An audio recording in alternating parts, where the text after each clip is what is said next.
자, 이제 29강 강의를 들어가도록 하겠습니다. 자, 이번 강의는 여러분들 335페이지에 경매 공매의 권리 분석과 취득가선 대리 실무 부분인데요.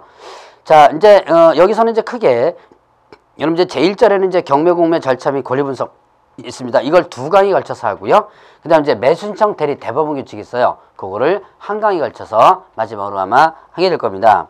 자, 그러면 가장 먼저 나오는 것이 이제 여러분들 경매와 공매 그 개념 하는 거 있죠. 경매의, 공매의 하는 부분을 한번 정리를 한번 해보죠. 자, 경매는요. 여러분들 일단 먼저 경매부터. 경매는 흔히들 경쟁매각이라고 표현을 하죠. 자, 경쟁매각이라고 표현하는데 이 경매는 다시 두 가지. 자, 지금 여러분들이 공부하는 것은 뭐예요? 부동산 경매죠.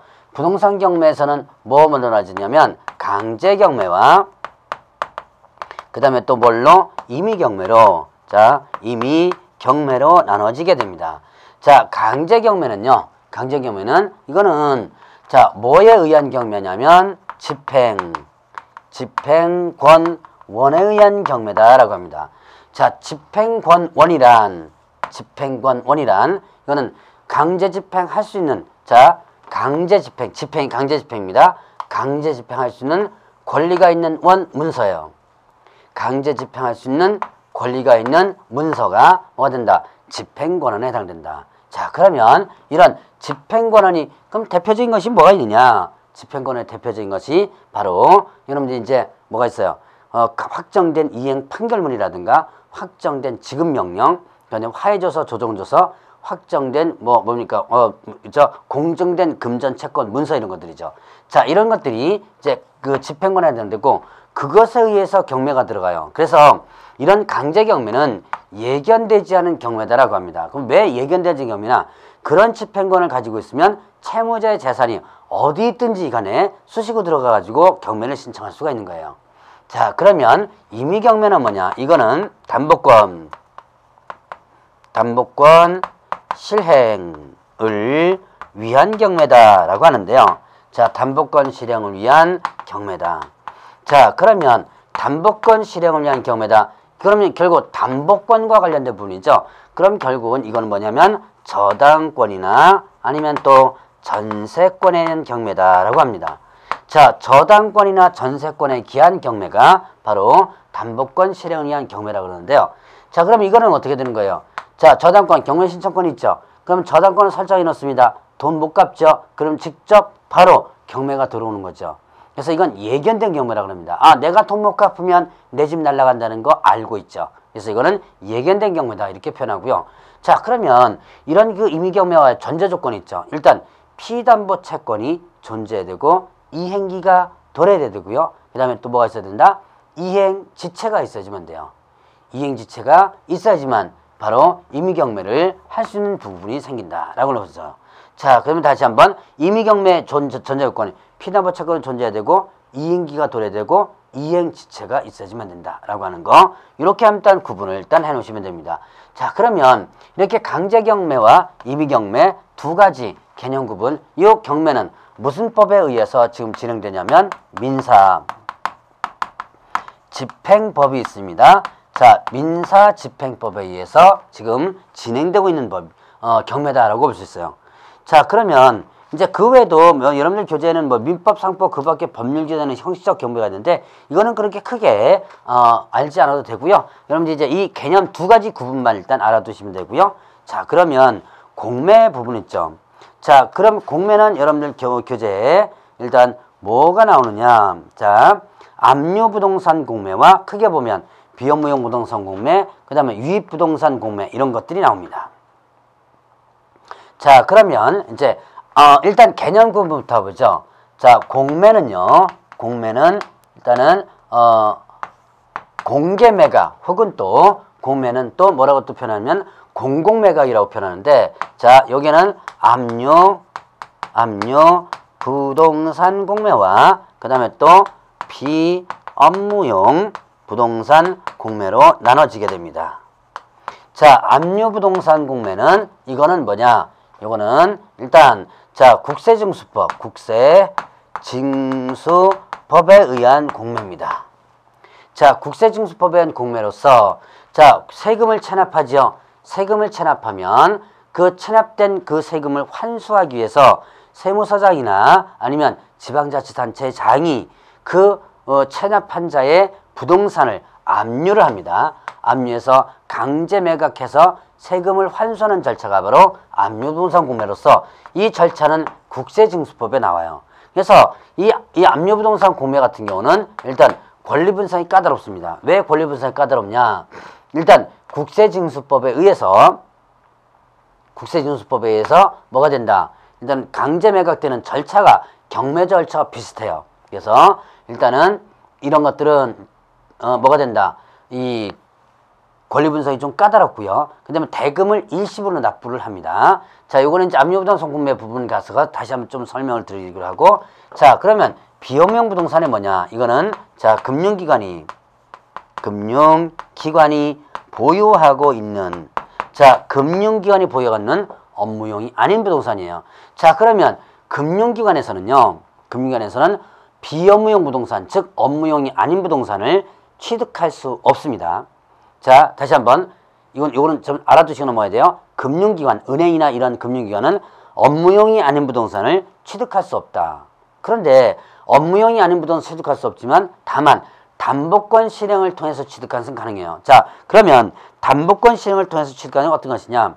자, 저당권을 설정했다가 그 다음에 이 저당권에게 경매를 신청합니다. 돈을 안 갚아서. 그런데 나한테까지 돌아올 돈이 없어요. 즉 저당권자까지. 그러면 이때 경매가 원래는 취소되지만 그 물건을 내가 직접 사겠다라는 그 의사표시를 하고 내가 사는 경우가 있습니다. 이거는 경매 절차를 통해서 할 때 잠깐 설명을 드리도록 하죠. 자, 그래서 보유가 있는 것이 바로 담보권 실행을 통해서 보유하는 부동산이에요.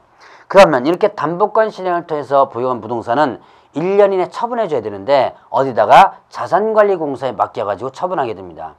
자, 그렇게 해서 위탁매각을 하거나 아니면 자산관리공사에 직접 매입하는 경우가 있는데 바로 직접 매입한 그 부동산이 여러분들 교재하면 유입부동산이라고 하는 부분이 있어요. 자, 그 유입부동산이 안 팔린 부동산, 금융기관에서 안 팔린 부동산을 자산관리공사가 직접 매입한 부실부동산을 얘기하는 거죠. 어쨌든 그런 부동산에 대해서 자산관리공사가 파는 것을 바로 비업용 부동산이라 그런다라고 하는 거. 자, 그러면 비업용 부동산은 1차적으로 경매 절차를 거쳐서 넘어온 거죠. 그래서 이 비업용 부동산은 권리 분석이 쉽다. 그러니까 압류 부동산은 권리 분석이 까다롭다 그랬죠. 그러나 이거는 권리 분석이 쉬운 특징이 있고요. 자, 그 다음에 이런 비업용 부동산은 분할 납부할 수 있어요, 대금을. 자, 압류 부동산은요, 분할 납부할 수 없습니다. 일시분으로 납부해야 되는데 비업용 부동산은 분할 납부할 수 있다. 뭐 이런 특징을 가지고 있는데요. 그런데 이 압류 부동산 이것도 마찬가지로 세무서장이나 아니면 시장 군수구청장이 하긴 하는데요. 직접 하지 못하니까 자산관리 공사에 맡겨가지고 하는 것이고 이것도 마찬가지로 자산관리공사에 맡기는 거죠. 그래서 자, 실질적으로 얘들은 자산관리공사에 사는데 이 공매와 관련된 부분이 실질적으로 시험 문제 많이 안 나와요. 왜 안 나오느냐? 자산관리공사에서 매각 장소를 만들어가지고 매각 장소에서 직접적으로 공개매각을 통해서 하는 게 아니라 온비드라고 하는 인터넷이 있습니다. 그 인터넷에 의해서 지금 이 경매가 진행되고 있어요. 공매가 진행되고 있기 때문에 인터넷이라는 공간을 통해서 공매가 진행되고 있기 때문에 실제로 시험 문제는 많이 안 나옵니다. 다만 압류부동산 공매에 대해서는 일단 국세징수법이라는 법조문이 있기 때문에 시험 문제 한번 나왔던 적이 있는데요. 자, 여기에 대해서 잠깐 보도록 하죠. 여러분들 교재 338페이지에 보면 압류부동산 국세징수법에 의한 압류부동산 있죠? 거기에 대한 내용들이 잠깐 나오죠. 자, 압류부동산에 대해서는 일단 사용 수익할 수 있다 그랬죠? 압류한 부동산에 대해서는 일단 수익할 수 있다. 다만 가치가 현저하게 감소된 우려가 있을 때는 사용 수익을 제한할 수 있고요. 자, 그 다음에 공매는 누가 직접 공매권자가 된다? 세무서장이 공매권자가 되는데 자산관리공사의 일을 대행하게 할 수 있다라는 부분이 있죠. 그러니까 공매권자는 실질적으로 자산관리공사입니다. 자, 그러면 이때 339페이지에 보니까 매수인의 제한이 있죠. 그래서 체납자 또는 세무공무원은 직접 간접을 분원하고 이런 압류재산을 매수하지 못하도록 하고 있고요. 자, 그러면 이제 공매보증금 얼마다? 자, 보증금은 입찰보증금 입찰가격의 100분의 10 이상입니다. 10%입니다. 자, 입찰보증금. 자, 계약보증금은 수의계약할 때 쓰는 것이고요. 우리가 이제 공개매각할 때 하는 것을 입찰보증금인데, 입찰보증금은 입찰가격에 내가 입찰한 가격 있죠. 거기에 10%입니다. 자, 그리고 낙찰자 또는 경락자가 매수가격을 체결하지 아니한 때 입찰보증금 국고에 귀속한다. 자, 조금 이따 이제 경매에 대한 부분 나오죠. 경매는 배당금액에 합산하지만 요거는요, 그 10%가 어떻게 된다? 국고에 귀속되게 돼요. 왜 그러냐면 공매권자가 하나의 매수인으로서 권한을 가지기 때문에 그렇습니다. 자, 그 다음에 일단은 재공매 붙여도 희망자가 없을 때 매각 예정 가격 미만인 때 재공매 붙인다 그랬는데요. 자, 100분의 50에 라는 금액 한도까지 10%씩 떨기는 거예요. 그랬다가 100분의 50까지도 했는데도 안 팔린다 그러면 다시 가격을 정한다라고 됐습니다. 자, 그러면 이제 납부기한은 어떻게 돼요? 매각 결정 날부터 7일 이내로 납부기한을 주게 되고, 세무서장이 필요하다고 인정하는데 납부기한을 며칠로 연장할 수 있다? 60일 한도로 연장할 수 있다. 요까지가 압류부동산에 의한 국세징수법 규정입니다. 자, 그래서 참고적으로 요까지 정도는 여러분들이 기억을 해 놓으시고요. 자, 그 외에도 비업무용 부동산 부분이 있는데요. 이거는 여러분들이 그냥 읽어보시고 넘어가셔도 됩니다.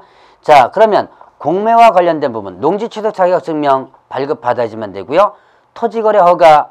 자, 토지거래 허가는 비업무용 부동산 공매 같은 경우는 3회 이상 유찰되면 안 받고요. 압류부동산은 아예 안 받습니다. 자, 압류부동산은 아예 안 받고, 비업무용 부동산 같은 경우는 3회 이상 유찰되면 일단은 안 받는다. 자, 그러면 경매나 공매로 할 때 일단은 어떻게 한다? 부동산 거래 신고할 필요가 없죠. 자, 거민 일단은 거민 받을 필요가 없고요. 자, 그럼 이제 요까지 하면 공매와 관련된 부분에 대해서 한번 정리해 봤습니다. 그러니까 공매는 제가 만일 대비해서 국세징수법 내용까지 설명드렸지만, 공매는 개념만 일단 짚고 넘어가셔도 큰 문제가 없을 거예요. 자, 그러면 지금부터는 여러분들 교재 340페이지 경매 절차에 대해서 보면서 그 안에 있는 내용을 하나씩 보도록 하죠. 자, 경매 절차는 큰 틀을 342페이지에 정리가 되어 있고요. 그 다음에 343페이지부터는 이제는 경매와 관련된 부분에서 하나씩 일단은 그 내용을 정리를 해보도록 할 겁니다. 자, 보죠. 343페이지를 보시죠. 일단 경매가 신청됩니다. 순차적으로 일단 보도록 하죠. 자, 경매가 신청된다. 경매가 신청될 때 일단 누가 신청하는 거예요? 채권자가 신청했죠. 채권자 중에서 자, 집행권한을 가진 채권자, 자, 판결문 있죠. 판결문을 가진 채권자가 경매 신청하면 이거는 강제 경매가 되는 거고, 그 다음에 저당권자나 전세권자가 경매 신청하면 이건 뭐가 된다? 임의 경매가 된다라고 볼 수가 있죠. 자, 그럼 이제 이렇게 경매 신청하면 강제 경매 신청, 임의 경매 신청 이렇게 구분해서 등기부에 명시가 됩니다. 자, 그러면 이제 경매 신청하면 경매 비용을 어떻게 한다? 예납. 경매 비용을 미리 내는 거예요. 자, 그러면 경매 비용을 누가 미리 내느냐? 경매 비용을 채권자가 일단 미리 냅니다. 그럼 원래는 경매 비용은요, 누가 부담하는 거냐면 채무자가 부담해요. 근데 채무자한테 야, 너 네 집 경매 들어가는데 비용 내놔 그러면 당연히 채무자가 못 내겠죠. 그럼 어떻게 비용이 회수되느냐? 최종적으로 경매가 돼가지고 낙찰이 되죠. 그럼 낙찰이 되면 그 낙찰된 부분에서 그 대금에서 경매 비용이 최종적으로 빠져나갑니다. 그런데 왜 채권자가 경매 신청할 때 경매 비용을 미리 내느냐는 부분이에요. 그 이유는 경매가 중간에 취하되거나 취소될 수 있기 때문에 그래요. 자, 취하된다는 것은 스스로 경매 신청자가 어떻게 돼요? 걷어들이는 거죠. 걷어들이는, 내가 신청했다가 걷어들이는 것을 취하라 그러고, 이건 아마 여러분들이 그 등기법에서, 공시법에서도 아마 개념을 배울 거예요. 취소라고 하는 것은 법원에서 직권으로 없애는 것을 취소라고 그러는데요. 자, 취소되는 경우는 제가 조금 이따가 설명을 드릴 거고, 취하는요, 스스로 걷어들이는 건데요. 자, 경매는 언제까지 취할 수 있냐면 대금 완납 전까지. 대금이 완납되는 순간에 경매는 소유권이 넘어갑니다. 그래서 대금 완납 전까지 경매를 취할 수 있는데요. 다만 최고가 매수신고인이나 차순위 매수신고인이 만약에 나왔다라고 한다면 이 사람의 동의서가 꼭 첨부되어야지만 됩니다. 첨부돼야지만 경매를 취하할 수 있어요. 자, 어쨌든 경매 취하는 대구 만남 전까지 할 수 있다. 그럼 팔려야 안 팔려? 취하되면 안 팔리죠. 경매가 직권으로 취소돼도 마찬가지 안 팔리죠. 그럴 때를 대비해서 경매 비용을 미리 내는 거예요. 채권자가 미리 냈다가 정상적으로 팔리면 그 팔린 대금에서 비용을 다시 회수해 나오는 거죠. 자, 그 다음에 또 이렇게 경매 신청과 관련된 부분에서는 또 하나 미등기 건물도, 자, 미등기 건물도 경매 신청을 할 수 있습니다. 자, 여러분들이 경매를 하려면 어떻게 돼요? 등기가 된 건물만이 경매를 원래 신청할 수 있는데요. 미등기 건물도 일단 경매 신청할 수 있도록 해놨어요. 다만 이때 미등기 건물은 건축 허가라든가 신고가 된 건물이어야지만 됩니다. 왜냐, 소위 말하는 불법 건축물, 무허가 건축물을 경매 신청할 수 있다면, 자, 악용할 소지가 있죠.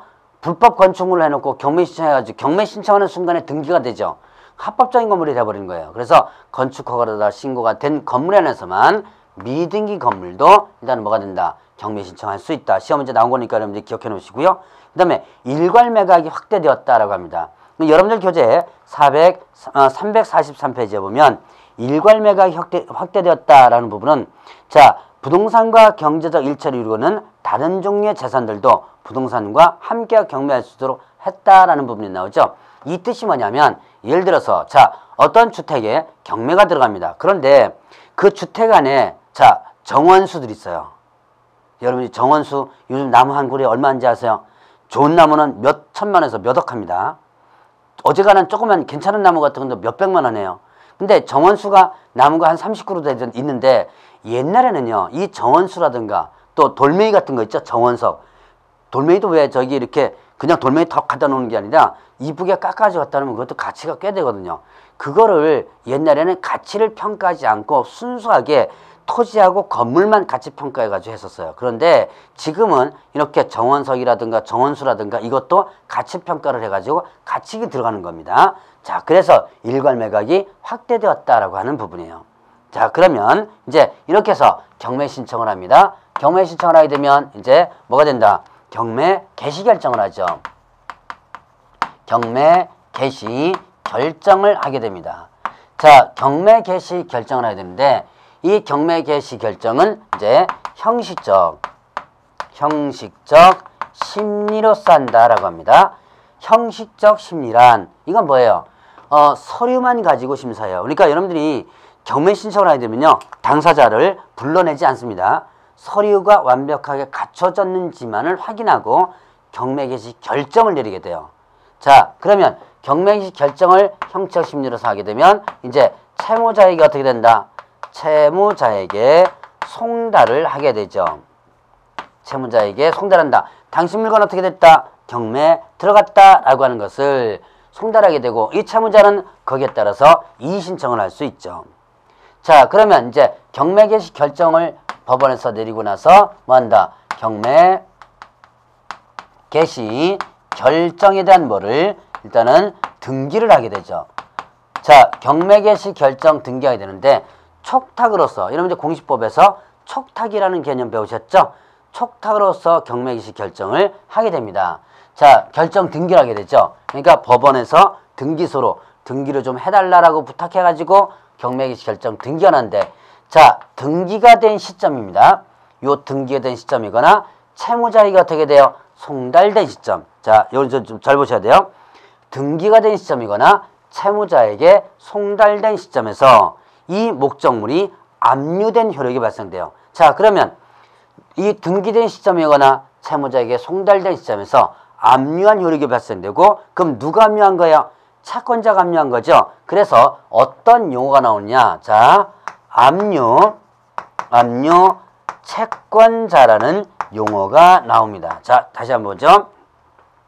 여기에서 지금 경매 개시 결정 등기가 됐거나 채무자에게 송달된 시점에서 압류의 효력이 발생되고, 그럼 누가 압류한 거다? 경매 신청자가 압류한 거죠. 경매 신청자, 채권자일. 그래서 경매 신청자가 압류 효력이 발생돼서 압류 채권자라는 용어가 나오는데, 자, 이제 여러분이 경매 부분에서 꼭 알아야 될 용어 중에 하나가 뭐냐면 바로 압류채권자예요. 자, 압류채권자란 뭐다? 바로 누굴 얘기하는 거? 경매 신청자를 얘기한다라고 하는 거. 꼭 기억해 놓으셔야 돼요. 다시 한번. 압류채권자다라고 한다면 누굴 얘기한다? 경매 신청자를 얘기한다는 거. 그걸 여러분들이 꼭 기억을 해 놓으시기 바랍니다. 이 압류효력이 발생되면 이 압류효력은 어떻게 돼요? 압류효력은 경매가 취하되거나 취소되면 그 압류효력은 어떻게 하는데 당연히 소멸되겠죠. 경매가 취소되거나 취하되면 압류효력은 당연히 소멸된다. 자, 그러면 이제 344페이지에 보니까 배당 요구의 종기를 결정해서 공부한다. 이제 경매 개시 결정 등기라고 나서 그 다음에 배당 요구의 종기를 결정해서 뭐한다? 공고를 하게 된다. 자, 배당 요구의 종기를 결정해서 공고하는데 이때 배당 요구의 종기, 배당이 뭐예요? 배당이란 나눠주는 거죠. 그런데 나도 권리자니까 나한테도 나눠줘라고 요구하는 걸 뭐라 그런다? 배당 요구라 그래요. 자, 배당이란 뭐냐? 경매가 되면 그 목적물이 이제 최종적으로 팔리죠. 그래서 산 사람이 대금을 법원에 납부를 하게 됩니다. 그럼 법원에 납부를 하면 그 법원에서는 그 돈을 가지고 그 목적물 안에 있는 사람들 있죠? 기존의 권리자한테 순위대로 나눠주게 돼요. 순위대로 나눠주는 것을 배당이라고 그러고, 자, 변제라고 표현하기도 하고 배당이라고 표현하기도 하죠. 자, 이런데 나눠주는데, 그런데 거기에서 나도 권리자니까 나한테도 나눠달라고 요구하는 것이 바로 뭐다? 배당 요구고요. 그 배당 요구의 종기, 마지막 기일이죠. 그 마지막 기일을 결정해서 공고하는데 이 배당 요구의 종기는 어디까지로? 첫 매각 기일 전으로 해가지고 배당 요구 종기를 결정해서 공고하게 되는 거예요. 자, 그러면 이제 보죠. 배당 요구의 정규를 결정해서 공고했다. 그러면 어떻게 된다? 이제 배당 요구를 할 사람들은 배당 요구 종기까지 해야지만 돼요. 자, 그럼 이제 여기서 배당 요구를 안 해도 배당받을 수 있는 사람이 있고 배당 요구를 반드시 해야지만 배당받을 수 있는 사람이 있습니다. 이 두 가지를 여러분이 구분해 줘야 되는데 배당 요구를 안 해도 배당받을 수 있는 사람들은 이미 법원에서 그 권리와 금액을 알고 있는 경우는, 그러면 법원에서 이미 그 권리와 금액을 알고 있는 경우라면 어떤 경우냐? 바로 등기부에 기재된 권리자들이죠. 단 전제 조건이 이 등기부에 기재된 권리자들 중에서 첫 경매 개시 결정 등기 전까지, 자, 첫 경매 개시 결정 등기 전까지 등기부에 기재된 권리자들은 이미 이 권리와 그 다음에 금액을 법원에서 알고 있어요. 그렇기 때문에 이 사람들에게는 배당 요구를 안 해도 됩니다. 법원에서 이미 알고 있으니까 등기부에 기재됐고, 그러나 등기부에 등기되지 않은 권리자들은 어떻게 돼요? 법원에서 이 사람이 권리자인 걸 모르죠. 그렇기 때문에 나도 이 목적물의 권리자니까 나한테도 나누어줘라고 배당 요구를 해줘야지만 된다는 얘기예요. 자, 그럼 여기서 이제 여러분들 공부할 때 어떻게 하냐면 배당 요구를 해야 된다, 안 해도 된다의 기준을 어떻게 잡으라? 배당 요구를 해야 된다와 안 해야 된다의 기준을 어떻게 잡느냐? 바로 등기부에 등기된 권리냐 아니냐를 구분하면 돼요. 자, 등기부에 등기된 권리. 자, 이제 기준을 잡아서 물론 이제 두 번째로다가 조금 더 깊게 들어가면 첫 경매 결정 등기 전까지라는 전제 조건이 있지만 일단은 여러분들 구분해 보세요. 등기부에 등기된 권리라면 배당 요구를 안 해도 되고 등기부에 등기되지 않은 권리라면 배당 요구를 해야지만 된다. 자, 그러면 지금까지 배웠던 것까지 한번 해보죠.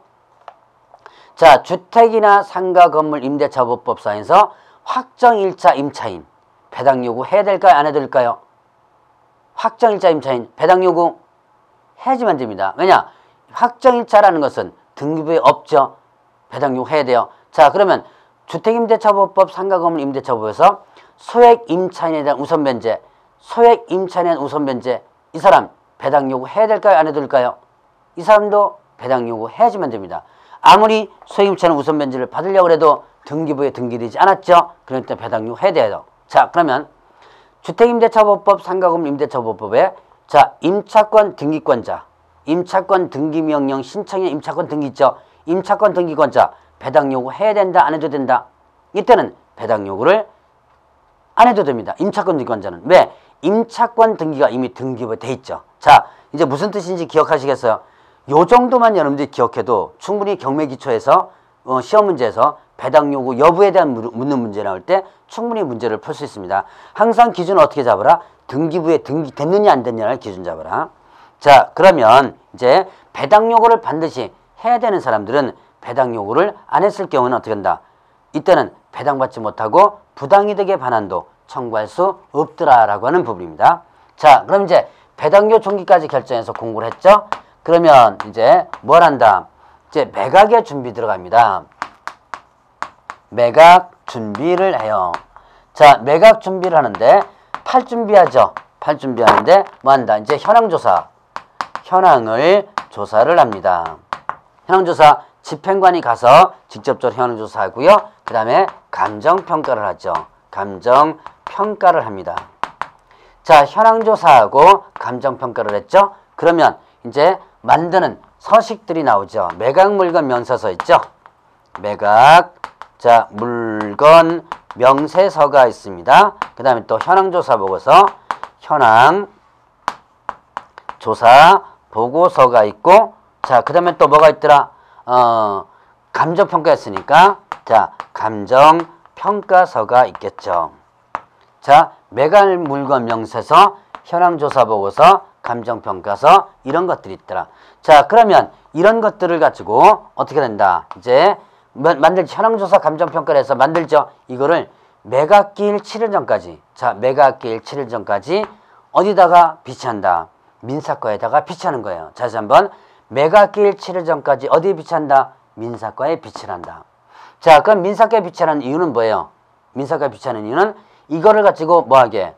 결국은 일반인들이 열람할 수 있도록 하는 거죠. 자, 그리고 현황조사 감정평가를 한 다음에 뭘 하느냐? 자, 최저 매각 가격을 산정을 합니다. 최저 매각 가격이란 최소한 이 정도는 팔아야 된다라고 하는 거죠. 자, 이 최저 매각 가격을 결정해야 되는 거예요. 자, 그 외에도 이제 현황조사 감정평가한 다음에 그 다음에 채권자 등에 대한 고지에 대해서 고지하고 통지하죠. 채권자에게 고지하고 그 통지를 합니다. 매각 준비가 끝나면. 자, 그리고 이제 최저 매각 가격을 결정을 하게 되는데요. 이 최저 매각 결정을 한 다음에 법원에서 반드시 하는 일이 하나 있는데요. 어떤 일을 하느냐? 요 가격을 가지고, 자, 압류 채권자 있습니다. 자, 이걸 보죠. 압류 채권자에까지 최저 매각을 가지고 돌아갈 수 있느냐 하는 것을 판단해 보는 거예요. 자, 소위 말하는 뭐냐면 가상배당을 해보는 겁니다. 자, 보죠. 최저 매각 가격을 가지고 압류 채권자가 누구라 그랬어요? 압류 채권자 누굴 얘기한다? 경매 신청자를 얘기하죠. 경매 신청자에까지 돌아갈 수 있느냐 없느냐를 판단합니다. 만약에 경매 신청자에까지 돌아갈 수 없는 금액이 나올 때 이 가상배당을 해서 그러면 압류 채권자에게 통지합니다. 당신한테 돌아갈 돈이 없다. 그러면 이때 압류 채권자가 통지받은 날로부터 7일 이내에 그러면 내가 남을 만한 가격을 정해서 그 가격대로 팔리지 않는 내가 직접 그 물건을 사겠다라는 약속을 하고 보증금을 공탁하지 않는다면 경매를 취소하게 됩니다. 자, 보죠. 자, 간단하게 보면, 자, 최저 매각 가격을 가지고 압류 채권자에게 돌아갈 돈이 있는지를 판단한다 그랬죠. 자, 근데 압류 채권자에게 돌아갈 돈이 없더라. 예를 들어서, 자, 100만 원이 최저 매각 가격입니다. 100만 원이 최저 매각 가격인데 100만 원 가지고 압류 채권자에까지 가상배당을 해보니까 돌아갈 돈이 없는 거예요. 그러면 압류 채권자에게 통지하게 됩니다. 당신한테 돌아갈 돈이 없다. 그럼 압류 채권자가 그 통지받은 날로부터 7일 이내 남을 만한 가격을 정하는 거예요. 그러면 100만 원 가지고는 나한테까지 돌아갈 돈이 없지만 만약에 120만 원대로 제대로 팔린다면 120만 원으로 팔린다면 나는 이 차에 가지고 받아갈 수 있는 돈이 있다. 이렇게 얘가 정하는 거예요. 금액을. 그래 놓고 만약에 120만 원대에 팔리지 않는다면 이 120만 원에 내가 직접 사겠다는 약속을 하는 거예요. 그렇게 하고 요 차액 있죠. 100만 원에서 20만 원, 120만 원, 요 차액인 20만 원을 법원에 공탁을 합니다. 공탁을 하면 경매가 진행되는 거예요. 그래서 만약에 120만 원 이상 넘어가서 당입에서 팔린다면 요 차익 갖고 배당받아 나오면 되겠죠. 그런데 만약에 120만 원 밑으로 해서 뭐 살 사람이 없거나 그러면 120만 원에 얘가 직접 사도록 하는 거죠. 자, 그러면 이게 일반인들은 실질적으로 이렇게 했을 때 거의 포기합니다. 자, 이렇게 하지 않는다면 경매가 취소된다 그랬죠. 일반인들은 거의 포기해요. 그러나 이걸 누가 금융기관에서는 이걸 갖다 직접 살 수 있죠. 왜냐? 금융기관에서는 일단 내가 직접 사가지고 이거보다 조금 더 비싸게 팔면 어떻게 돼요? 비싸게 팔면 채권 손실을 최소화시킬 수 있죠. 바로 요렇게 해서 보유하고 있는 부동산을 바로 뭐라 한다? 금융기관의 비업무용 부동산이다 라고 하는 부분이에요. 그래서 여러분들이 비업무용 부동산이 어떤 과정을 거쳐서 나오는가라는 것이 여기서 나오는 거죠. 자, 제가 지금 이거 설명한 것이 345페이지에 나오는 부분입니다. 자, 그 345페이지에 알아두기에서 자, 보죠. 1번과 2번을 한번 보죠. 1번과 2번. 거기 보니까 자, 법원은 최저 매각가격으로 압류채권자에 우선하는 부동산의 모든 부담과 절차 비용을 변제하고 남을 것이 없겠다고 인정된 때 압류채권자에게 이를 통지하라 그랬죠. 이를 통지해야 한다 그랬고요. 자, 그 다음에 압류채권자가 통지받은 날로부터 어떻게 돼요? 자, 일주일 이내 부동산의 모든 부담과 비용을 변제하고 남을 만한 가격을 정하여 그 가격에 맞는 매수인가 없을 때 자기가 그 가격을 매수하겠다고 신청하면서 충분한 보증을 제공하지 아니하면 법원은 경매 절차를 어떻게 한다? 취소해야 한다 그랬죠. 바로 여기에 관련된 부분이죠. 자, 그래서 이렇게 제가 설명한 1번과 2번에 나와 있는 부분이라고 볼 수 있죠. 그래서 그거 이제 한번 구분해 보시고요. 자, 그러면 이제 이렇게 해서 뭡니까? 이제 매각 준비가 이제 끝나게 되는 거예요. 매각 준비가 끝나게 되면 이제 뭐 배당 요구 통지하고 그다음에 또 이해관계 자 준비 끝나면 이제 최저 매각 정한 다음에 배당 요구 통지합니다. 그다음에 또 공가를 주관한 공무소에다가 체고하죠. 뭐 채권이 있느냐. 그다음에 이해관계인에게 채권 신고를 하도록 일단 체고를 합니다. 그리고 나면 매각기일과 자 이제 매각기일과 매각 결정기일 있죠. 자, 매각기일과 매각 결정기일을 지정, 공고, 통지합니다. 자, 매각기일이란 파는 날이고요. 자, 매각 결정기일이란 파느냐 마느냐를 최종적으로 결정하는 날이죠. 그러니까 매각기일과 매각 결정기일을 어떻게 한다? 매각기일과 매각 결정기일을 지정해서 그다음에 공고하고 그다음에 뭐 한다? 통지를 하게 되는 거예요. 자, 그러면 매각 결정기일은 매각기일로부터 며칠이나 잡는다? 7일 이내로 잡는다. 이렇게 되어 있습니다. 여기까지 하면 이제 뭐가 되는 거예요? 이제 일반인에게 그 물건이 있었다는 것을 어떻게 한다? 일단 알게 되겠죠. 자, 그러면 이제 여러분들 347페이지 보니까 매수 신청을 준비합니다. 자, 물건을 열려면 매수 신청을 어떻게 한다? 준비를 한다. 자, 이제 매각기일과 매각 결정기일이 지정 공고 통지됐습니다. 그러면 매각기일이 통지됐다는 것은 물건이 있다는 것을 이미 광고를 했죠. 여러분들이 자, 경매 광고 보셨죠? 이게 물건 있다는 것을 일단 광고를 한 거예요. 자, 그러면 어떤 물건이 있다는 것을 이제 살려오는 사람들이 알겠죠. 그 물건에 대한 매수 신청 준비를 하게 되는 거죠. 그러니까 일단 물건을 열람합니다. 물건을 열람을 해요. 자, 여러분들 매각 물건 명세서 이거 민사까지 비치한다 그랬죠? 요즘은 민사까지 비치하는 것도 있지만 인터넷을 통해서 다 확인이 가능합니다. 자, 그리고 현장 확인가요? 현장 확인을 갑니다. 그래서 그 물건에 대한 부분을 다시 한번 확인해 보고 자, 그리고 나서 뭐 하느냐? 바로 권리 분석을 하는 거예요. 자, 권리 분석을 하는데 자, 이제 권리 분석이 상당히 중요하죠. 권리 분석, 여러분들 347페이지에 보니까 권리 분석에 대한 부분이 나오죠. 자, 이제 매수신청을 준비하면서 물건 열람하고 현장 확인하고 권리 분석을 하는데 권리 분석에 대한 부분을 한번 살펴보도록 하죠. 자, 일단 소재주의와 소재주의와 그 다음에 뭘로 나눠진다? 인수주의로 나눠진다. 자, 소재주의는 요거는 매각 후 권리가 어떻게 되는 거예요? 권리가 소멸되는 것이고요. 자, 인수주의는 매각 후에 권리가 누구에게? 매수인에게 어떻게 돼요? 인수되는 겁니다. 자, 요거 구분을 일단 여러분들 잘 해보셔야 돼요. 소재주의는 매각 후 권리가 소멸된다. 그럼 이 권리라는 것은 기존 권리를 얘기하는 거예요. 자, 그럼 매각 후 기존 권리가 소멸돼 버립니다. 소멸되면 없어지는 거죠. 그러면 자, 기존 권리자가 새로운 이 매수인에게 대항할 수 있다 없다? 대항할 수 없는 거예요.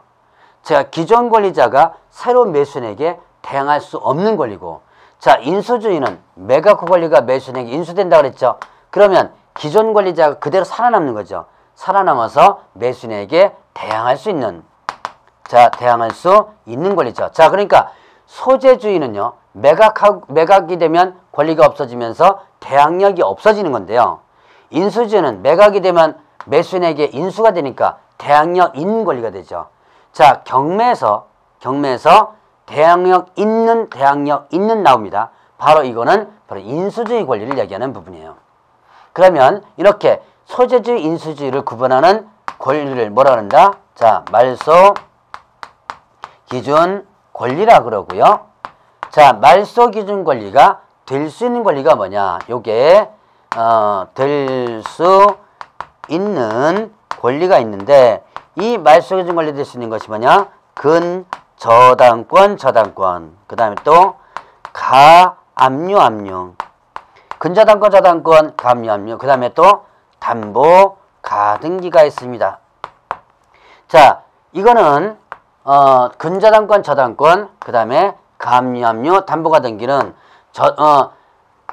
매각이 되면 항상 어떻게 돼요? 항상 소멸되는 권리예요.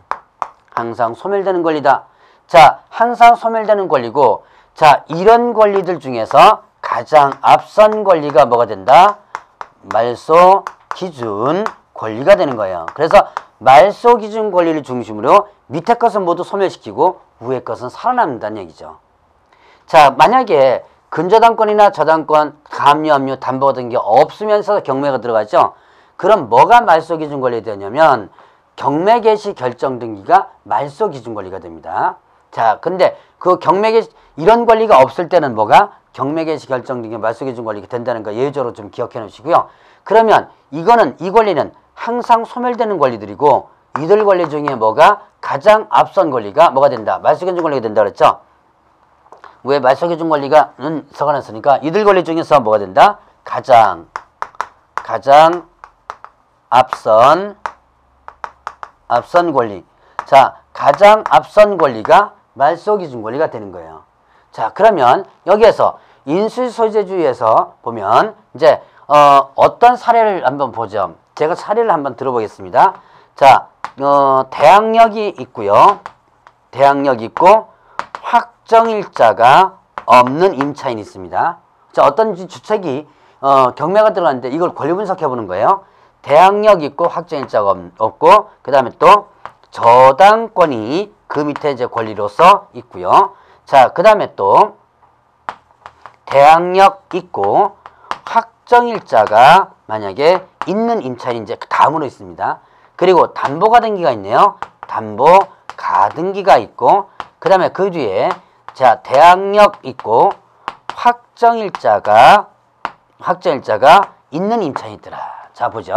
그럼 여기에서 대항력, 대항력 있는데 확정일자 없는 게 맨 위에 있는 거고, 그 밑에 저당권, 대항력, 확정일자 있고, 담보가등기, 대항력, 확정일자 있습니다. 말소기준 권리가 될 수 있는 권리가 뭘까요? 말소기준 권리가 될 수 있는 권리는 바로 저당권과 담보가등기. 자, 다시 한번 이쪽으로 보세요. 근저당권, 저당권, 가압류, 담보가등기가 말소기준 권리가 될 수 있는 권리고, 그 중에서 가장 앞선 권리가 말소기준 권리가 된다 그랬죠. 그러면 저당권과 담보가등기 둘 중에 두 개가 말소기준 권리가 될 수 있는 권리고, 그 중에서 말소기준 권리는 바로 요 가장 앞선 권리인 저당권, 요게 바로 말소 기준 권리가 되는 거예요. 그러면 이때 말소 기준 권리를 중심으로 해서 밑에 것은 모두 소멸된다. 모두 소멸된다. 그러면 왜 이렇게 소멸시키느냐? 위에 것은 얘는 항상 소멸되죠. 위에 게 소멸되는데 밑에 게 만약에 살아남는다면 누가 억울해요? 앞에 게 억울하죠. 어떤 놈은 앞에 있는데 죽고 어떤 놈은 뒤에 있는데 살아남는 얘기예요. 그럼 앞에 놈이 억울하죠. 그러니까 나 죽으니까 너도 죽자. 나 죽고 너 죽자입니다. 이건 뭐냐면 형평성의 원칙이라고 합니다. 자, 그래서 말소 기준 권리를 중심으로 해서 뒤에 것을 모두 소멸시키는 거예요. 이렇게 소멸시킴으로써 일단 매수자, 즉 낙찰자에게 부담을 또 최소화하는 거죠. 그런데 자, 요 위에 거죠. 말소 기준 권리 위에 있는 대항력 갖춘 임차인이 있습니다. 다행히 뭐는 갖췄어요? 대항력 갖추었죠? 근데 확정일자가 없어요. 확정일자가 없다는 얘기는 어떻게 된다? 배당 순위에서 맨 꼴찌라는 얘기죠.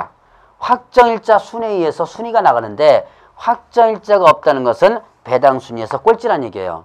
그러나 얘는 배당 순위에서 배당을 못 받아도 말소 기준 권리 위에 있으니까 누구한테 책임지라고 하면 돼요? 바로 위에 매수인에 너 책임져. 나 돈 못 받으면 너 책임져. 이렇게 얘한테 대항할 수 있다는 얘기죠. 그래서 말소 기준의 위에 있는 얘는 누가 책임져야 되는 거? 매수인이 책임져야 되는 권리라는 얘기죠. 자, 요게 바로 말소 기준 권리 위에 있는 권리다라는 것을 여러분들이 구분해 놓으시면 돼요. 그래서 말소 기준 권리이냐 아니냐를 말소 기준을 기준으로 해서 살아남느냐 소멸되느냐 하는 차이는 말소 기준 권리를 어떻게 찾느냐가 상당히 중요한 부분입니다. 그거를 여러분들 일단 기억을 해 놓으시면 되겠고요. 자, 그 외에도 유치권 같은 경우 있죠. 유치권 이런 권리들은 일단은 인수되고요. 법정지상권이나 분묘기지권들 일단 인수가 되는 권리입니다. 자, 그리고 여러분들 전세권 같은 게 있죠. 이건 민법에서 배웠을 거예요. 전세권은 자, 선순위 권리라 하더라도 뭐하면 배당 요구하면 저당권성 성질을 가지기 때문에 소멸된다라고 하는 부분이 있죠. 자, 여기까지가 이제 매수 신청 준비해서 권리 분석을 하는 부분이고요. 자, 그러면 이제 요까지만 권리 분석을 이제 하면서 요 강의는 끝내고 다음 강의에서는 여러분들 이제 349페이지에 매각기 이제 파는 날짜부터 한번 정리를 일단 해보도록 하겠습니다. 자, 매각기일부터 나오는 부분은 다음 강의에서 설명을 드리도록 하죠.